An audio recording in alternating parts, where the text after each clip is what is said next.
She had 2 set points to make history. She was 2 games from the biggest win of her career. And then, in the space of 6 brutal games, it all disappeared. What Alex Eala said after the final ball landed has left an entire tennis nation stunned, because it was not what anyone expected from a 21-year-old who just watched her dream run collapse in front of thousands of her own fans. Something happened on that court in Mason, Ohio that nobody saw coming. Not the players, not the commentators, not the thousands of Filipino fans who packed the stands waving flags. There is a moment in this match, buried in the 3rd set, that explains everything that went wrong, and almost nobody talking about this match is talking about it. Stay until the end, because that moment changes how you see this entire loss. Before we get into it, if you love following Alex Eala's climb through the WTA Tour, hit subscribe and turn on notifications, because this season has been one twist after another, and you do not want to miss what happens next. To understand how big this moment was, you have to understand the month Alex Eala had just lived through. At the start of August, Eala walked into the Mubadala DC Open in Washington and did something no Filipino tennis player had ever done. She won her first WTA Tour singles title, beating world number 3 Jessica Pegula in the final, 4-6, 6-4, 6-0. It capped a run that had already seen her take down some of the biggest names in the sport that season. That win pushed her to a career-high ranking of world number 20. She barely had time to celebrate. Days later, she was in Toronto for the National Bank Open, a WTA 1000 event, chasing a run that carried her all the way to the round of 16 before Olympic champion Belinda Bencic stopped her in straight sets, 6-4, 6-0. It stung, but it did not slow her down. If anything, it set the stage for what came next. Cincinnati, a WTA 1000 event, and Eala's tournament debut there. Seeded 17th, her highest seed ever at this level, she opened with a bye and then walked into a second-round match loaded with history. Her opponent was Elena Gabriela Ruse, the same player who had broken her heart in the 3rd qualifying round of the 2024 US Open, coming back from a set down to win 3-6, 6-1, 6-3. 2 years later, Eala was ready. She tore through the first set 6-1 and was up a double break 3-0 in the second when the match was suspended for a weather delay. Ruse never came back out. She retired with a foot injury, handing Eala the win and, with it, a new career-high ranking of world number 18.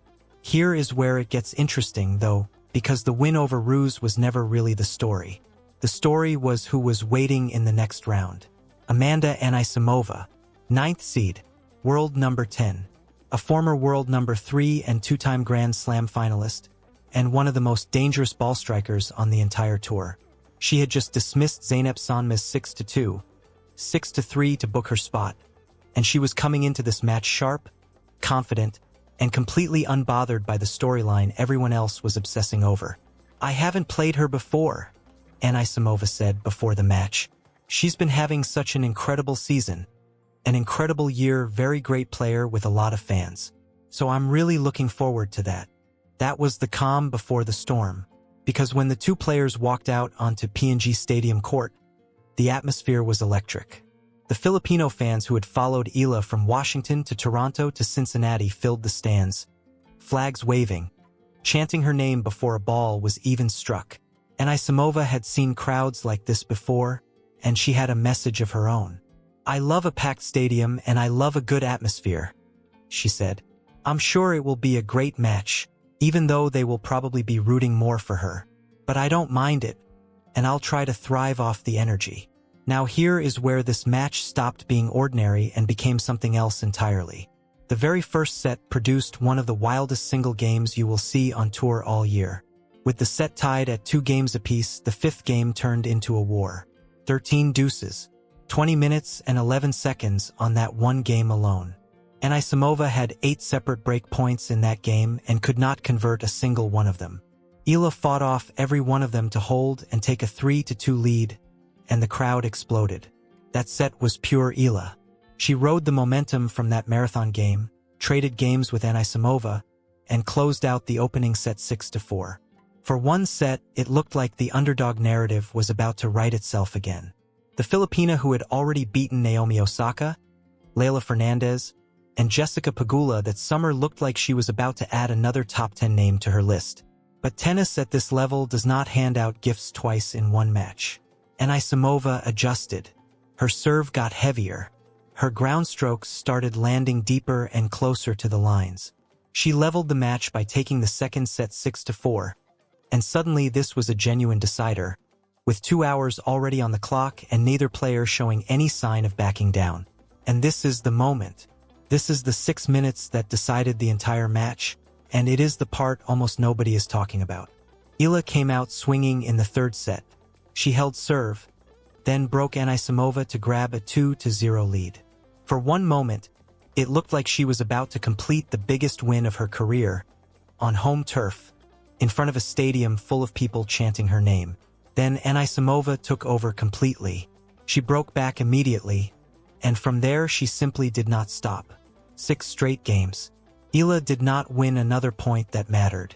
The set ended 6-2, and just like that, a match Eala had led twice slipped through her fingers in the space of about 25 minutes.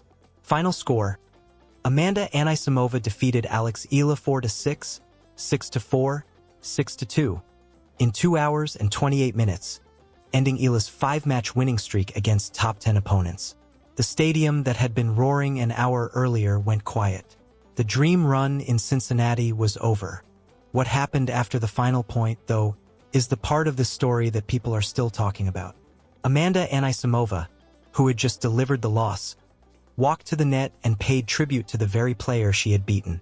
"I know Alex is such a great player and such a fighter," she said afterward.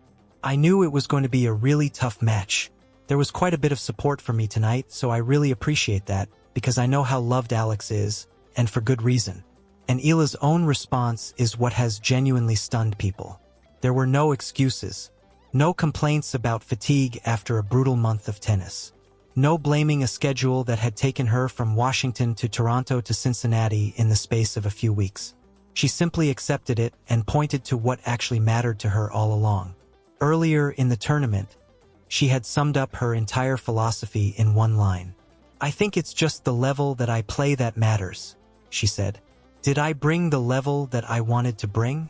If I lose the first round, but it's a really good match, I wouldn't say that it was a successful week, but it wasn't a bad one." That is not the reaction of someone who just suffered a heartbreaking collapse. That is the reaction of someone who has already decided this is not the end of anything. So what actually went wrong? Strip away the emotion and there are 3 things that decided this match. First, Anisimova's power. Her game is built on taking time away from her opponent, and once she found her range in the second and third sets, Eala's variety and touch simply could not out-hit her. Second, the physical weight of the month Eala had just played. A WTA 500 title in Washington, a deep run in Toronto, and now a 3rd straight tournament of top-level tennis, culminating in a 2.5-hour battle. And third, playing experience. Anisimova has been to 2 Grand Slam finals and reached a career-high ranking of world number 3. She has been in matches like this before. Eala, remarkable as her rise has been, is still building that resume one match at a time. But here is the context that puts this whole loss in perspective, and it is the part the highlight clips will never show you. This was not some rookie getting overwhelmed by a superior opponent. Eala came into this match with a 9-4 record against top 10 players in 2026, including 5 straight wins over top 10 opposition before this one. She had already beaten former world number 1 and reigning Wimbledon standard-bearers that season. She had already made history, becoming the first Filipina in the Open era to win a Grand Slam main draw match, when she battled back from 5-1 down in the deciding set to beat Clara Tauson at last year's US Open. She had already reached a WTA 1000 semifinal in Miami as a wildcard ranked outside the top 100. This is a player who has been rewriting what is possible for Philippine tennis with almost every tournament she enters. One loss, even a painful one, in front of a home crowd that had shown up in the thousands, does not erase any of that. If anything, it adds one more data point to a resume that keeps getting longer. Anisimova, for her part, moves on to face Wimbledon champion Linda Noskova in the round of 16, in what is shaping up to be one of the most dangerous draws left in the tournament. As for Eala, her attention now turns to the US Open, the final Grand Slam of the season, the same tournament where she made history just last year. She will arrive in New York as a tour champion for the first time in her career, sitting near a career-high ranking, and with a target on her back that simply did not exist 12 months ago. Every champion in this sport has a moment like this one. Roger Federer had them. Serena Williams had them. Novak Djokovic had them. What separates the ones who go on to greatness is not whether they lose matches like this. It is what they do the next time they walk back onto the court. Alex Eala has already told us exactly what she is going to do. She is going to show up, bring her level, and let the results take care of themselves. Cincinnati was not the end of her story this summer. It was one more chapter in a season that has already rewritten the record books for Philippine tennis. And if her track record this year is any indication, this will not be the last time we are talking about Alex Eala chasing down a top 10 opponent. So here's the question worth sitting with. After everything she has already proven in 2026, does one tough loss in Cincinnati change anything about where this season is headed? Or does it just set up the next chapter of the story at Flushing Meadows? Drop your take in the comments, and if you want to be there for whatever happens next, make sure you are subscribed because this is a story that is far from finished.